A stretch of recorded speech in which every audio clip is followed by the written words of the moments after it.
Sorry about that last video cut off. So, that last video I was talking about there to spread awareness on crack. So that was in mid 2000s, late 2000s. I went to one of my best friends at the time, who was staying me, in his beautiful bungalow, beautiful BMW, self-employed, plumber. And unfortunately he tried crack cocaine one time, the real crack cocaine for South London, the most powerful stuff at the time.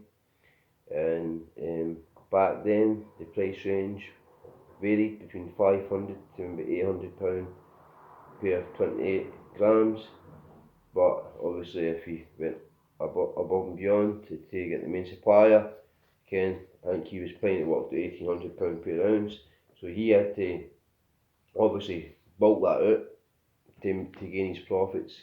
But he just taken it the way it came, and it got a grip him like that, mentally and physically withdrawn big time.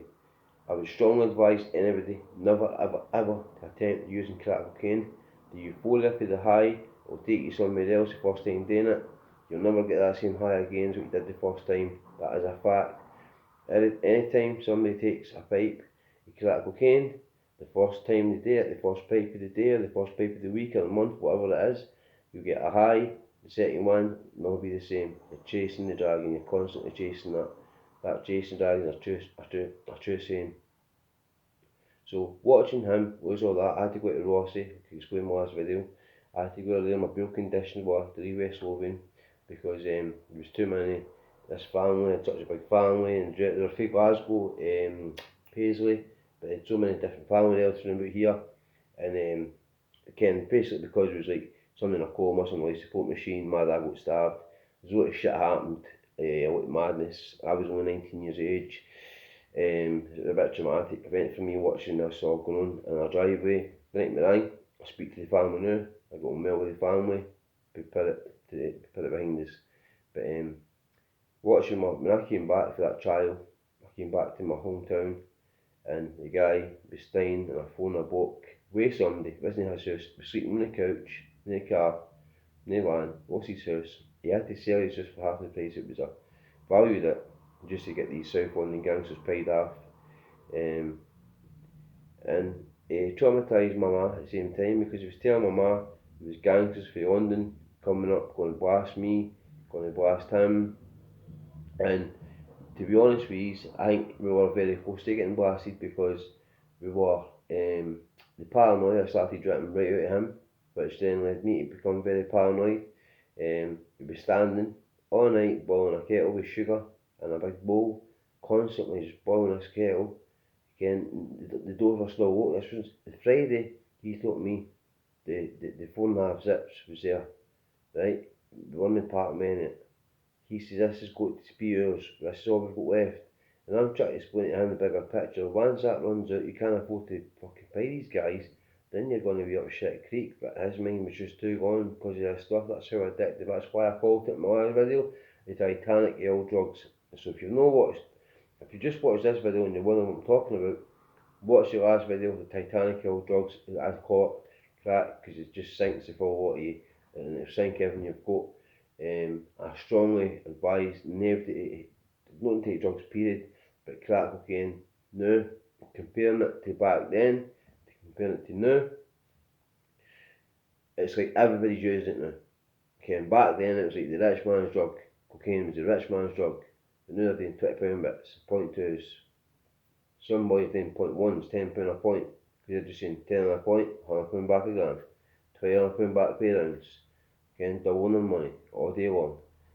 You get a £20 bit, you smoke that, 10 minutes later back to another £20 note. Now, you don't want to go down that road, so anybody that watches this video, and you've not down that road already, do not go down that road, or you're asking for trouble. Take that from an experienced person that's been lucky enough to either a crack addiction at 16 years of age, when that guy got released from Ireland for dealing with IRA. He had stuff stashed for the mid-90s. In 2004, 2005, when he got released, when I met him, he actually went to his stash, where the stuff was stashed for the mid-90s. When he got out on bail, he went away and stashed stuff. and I got a first taste of addiction with that, and by fuck, I was waking up crabby, I was waking up sore, withdrawn, fucking erratic, just, man, don't go down that road. I'm trying to spread awareness through my past experiences.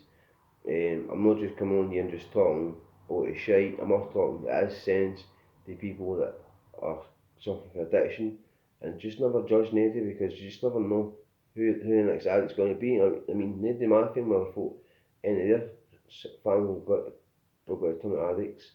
Again, I feel blessed every day that I'm still alive, and I can share my stories, because if I die tomorrow, at least I'll left some videos to explain some things and hopefully make a difference to some people's lives. That's all I want to do. I'm not doing it to try and get a name or Ken, because I'm happy with who I'm happy with who knows me, I'm happy with the things that I've done in my life, but I could have done things a lot better. But that's what I'm starting to do now. So anyway, now comparing crack to this decade, to the last decade, it's 10 million times worse.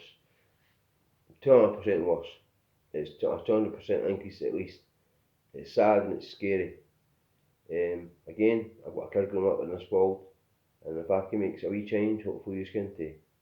God bless.